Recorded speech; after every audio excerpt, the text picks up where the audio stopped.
सगळ्यांना आज मी या गोवर्धनी माता मंदिरामध्ये बोलून आपणा सर्वांना देवीचं दर्शन तर झालंच आहे.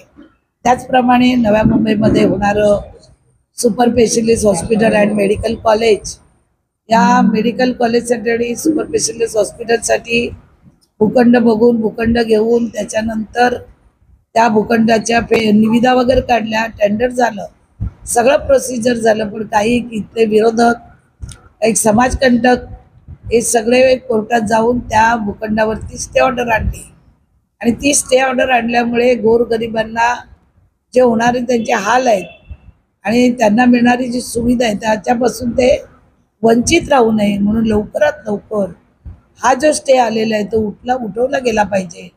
आणि त्यासाठी आम्ही येणाऱ्या 10 तारखेला सकाळी 10 वाजता इथून जनआंदोलन आम्ही इथे बसून, म्हणजे कुठल्याही लोकांना त्रास न देता आम्ही हे आंदोलन करणार आहोत.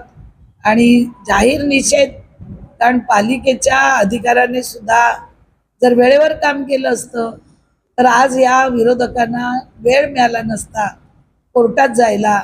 तर जाणीवपूर्वक काही लोकांनी टाइमपास करून निविदा लवकरात लवकर होऊ नये त्यासाठी सुद्धा प्रयत्न केलेला आहे. पण आत्ताचे आलेले आयुक्त माननीय डॉक्टर कैलास शिंदे साहेब यांनी त्याच्यावर चांगलं काम केल्यामुळे हे प्रोसिजर फास्ट होऊ शकली. पण अगोदरच्या लोकांनी काही काम केलं नाही, नुसतं फिरवाफिरवी केली. एखादा प्रकल्प, इतका मोठा प्रकल्प या नव्या मुंबईमध्ये येत असताना काही लोकांना त्याच्या अडचणी निर्माण झाल्या आणि म्हणूनही स्टे ऑर्डर आले. त्या स्टे ऑर्डर आणणाऱ्यांचा, विरोधकांचा आम्ही या नवी मुंबई गोरगरीब जनतेतर्फे आम्ही जाहीर निषेध करत आहोत. अशी शक्यता होती याचिका पालिकेने सुद्धा हलगर्जीपणा केला. आताच्या अधिकाऱ्यांनी नाही, याच्या अगोदरच्या अधिकाऱ्यांनी प्रत्येक वेळी मला सांगितलं की आम्ही हे करतो ते करतो. जर डीपी प्लॅन मध्ये दाखवलं होतं तर तुम्ही करू शकलात नाही त्याच्यामध्ये हॉस्पिटल, तर ते चूक कोणाची, पालिकेची आहे. त्यांनी ते लवकरात लवकर आचारसंहितेच्या अगोदर करून आणावं. आचारसंहितेच्या अगोदर काम होऊ नये म्हणून या विरोधकांनी घातलेला घाट आहे. आतापर्यंत तुम्हाला नव्या मुंबईचा मी इतिहास सांगते. प्रत्येक वेळी मग गरजेपोटीची घरं असतील, फ्री होल्ड असतील, जेव्हा जेव्हा मी GR काढून आणला त्यावेळी काही समाजकंटकांनी असंच भाव रेट जास्त आहे, अमुक आहे तमुक आहे करून ते GR रोखले गेले. आज हे सगळे पेपर आहेत माझ्याकडे, फ्री होल्डचे आहेत माझ्याकडे. 2013 पासून फ्री होल्डचे आहेत. जे मी आणला फ्री होल्ड तोच आहे. आता काल सांगितलं गेलं की सिडको काही घेणार नाही. अतिशय उत्तम गोष्ट आहे. या राज्याचे माननीय मुख्यमंत्री हे दिलदार आहेत, डोळसपणे अभ्यासपणे ते काम करणारे आहेत. जर त्यांनी फ्री होल्ड मध्ये सगळं माफ केलं असेल तर या जनतेच्या वतीने आम्ही सगळे त्यांचे आभारी आहोत. पण त्यांना एखादा विषय समजला तर ते ताबडतोब काम करतात. पण आतापर्यंत या नव्या मुंबईची हालत का झाली गेल्या 25 वर्ष, की कोणी काम केलं तर तिथे स्टे आणायचे, अधिकाऱ्यांना सांगायचं फाईल डम्पिंग ग्राउंडला टाका. अशा पद्धतीने मी आता केलेली 4 कामं, मरीना देशातला दुसरा आणि राज्यातला पहिला मरीना टेंडर झालं, 6 वर्ष झाली कॉन्ट्रॅक्टर काम करत नाही. कॉन्ट्रॅक्टर कोणाचा आहे? आमच्याच पार्टीतल्या लोकांचा आहे. जागा कोणाची होती तिथे? आमच्याच पार्टीतल्या लोकांची होती.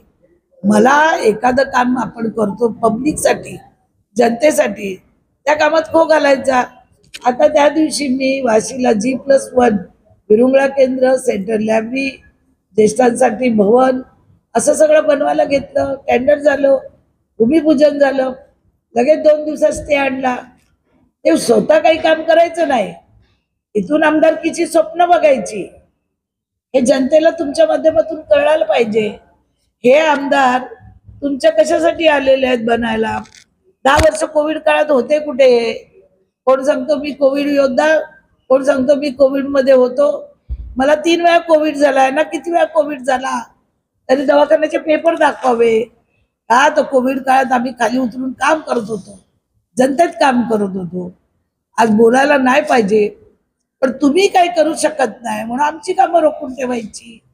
हॉस्पिटल तर होणार, निविदा झालेल्या आहेत, त्यामुळे लोकांना ती काही घाबरण्याचं कारण नाही.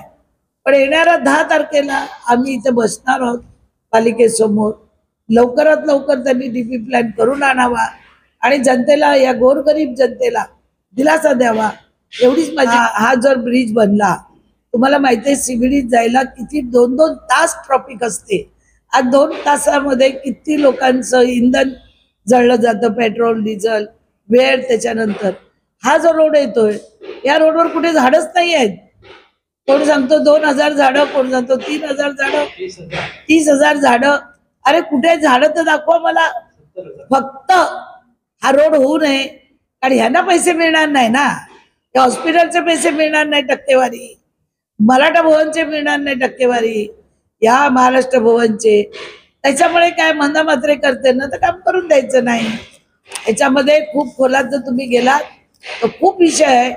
एकाच दिवशी तुम्हाला सांगेल, हा ब्रिज होणार, होणार म्हणजे होणार. का नाही होणार? तुमच्या इथं काय आम्ही आलो का काय अडवून ठेवायला? काय म्हणतात, उमेदवारी कोणी मागू शकतो. अरे 10 वर्ष तुम्ही तुमच्या विभागात 2 कामं नाही केली, साधी 2 जेट्टीची, ज्या मी अर्ध्या जेट्या केलेल्या, ते नाही तुम्ही करू शकले. तुमच्याकडे लिहायला काम आहे का आता?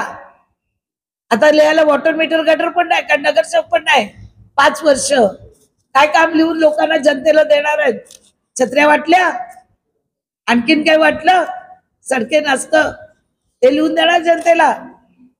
मी तर म्हणते, मुख्यमंत्री यांचं मी मनापासून अभिनंदन करते. गरजेपोटीची घरं असतील, फ्री होल्ड असेल, हॉस्पिटल असेल, महाराष्ट्र भवन असेल, सोलर असेल, मोठं गार्डन असेल, या सगळ्यासाठी त्यांनी पैसा दिलेला आहे आणि खूप छान काम त्यांनी या महाराष्ट्रामध्ये केलेलं आहे. मी मनापासून जनतेतर्फे हे फ्री होल्डचं सुद्धा स्वागत करते. आणि एखाद्याने काम केलं म्हणून त्याला विरोध करायचा नाही, पण खड्डा कोणी खोदला पहिला, विहीर, ही सुद्धा तुम्हाला माहिती असायला पाहिजे. म्हणून हे 2013 पासूनचे सगळ्या CM-DCMचे, नगरविकासचे माझे पत्र आहेत फ्री होल्डचे, आणि हा GR करून आणलेला आहे. आणि आता जर तो फ्रीच होत असेल तर खूप आनंदाची गोष्ट. एखादं काम जाऊन बसणं आणि करून घेणं, त्याला काम म्हणत नाही. त्यासाठी विहीर खोदत खोदत खोदत वरपर्यंत यावं लागतं, त्याच्यानंतर पाणी लागतं. हे पाणी आणण्याचं काम आम्ही केलेलं आहे, मी केलेलं आहे, आणि मी त्याचं क्रेडिट सोडणार नाही. क्रेडिट घ्यायचा प्रश्न येत नाही, पण कोण मुद्दाम घेत असेल क्रेडिट तर जनतेला माहिती आहे काम कोणी केलेलं आहे. आज 2013 पासून माझे सगळे पेपर बघा फ्री होल्डचे. माझा मुद्दाच तर होता 14 मध्ये फ्री होल्डचा, GR काढला आम्ही. पण आता असो, कोणी का करून आणे ना, त्याचा आनंद आहे आम्हाला. या जनतेचे प्रश्न सुटले पाहिजेत. कोणी केलं म्हणून आम्ही त्याच्यात खो घालणार नाही. चांगल्या प्रश्नाला, लोकांसाठी काम सगळ्या लोकप्रतिनिधींनी करायला पाहिजे. पण काही लोक बेलापूर्व डोळा ठेवून ही सगळी जी कामं बंद पाडत आहेत, त्यांना इथली जनता त्यांचा